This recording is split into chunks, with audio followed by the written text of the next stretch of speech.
জুমার দিনে আমি 3টা আমলকে বেশি গুরুত্ব দেই। 1 নাম্বার হচ্ছে সূরাতুল কাহফ, যেটা আপনাকে মাসিহুদ দাজ্জাল থেকে বাঁচাবে। 2 নাম্বার বেশি থেকে বেশি দরুদ পড়া, এই দিন দরুদ পেশ করা হয় নবী সাল্লাল্লাহু আলাইহি ওয়াসাল্লামের কাছে। আর 3 নাম্বার এটা যেটা আপনাদেরকে শেয়ার করছি, সেটা হলো আল্লাহ রাসূল সাল্লাল্লাহু আলাইহি ওয়াসাল্লাম বলেছেন, কেউ যদি জুমার দিনে সকাল সকাল গোসল করে, আর্লি মর্নিং গোসল করে ফেলে, একদম ফরজ গোসলের মতো,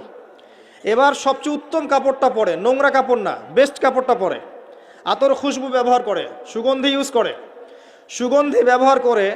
সে সকাল সকাল পায়ে হেঁটে মসজিদে যায়, বাহনে চড়ে নয়, পায়ে হেঁটে মসজিদে গিয়ে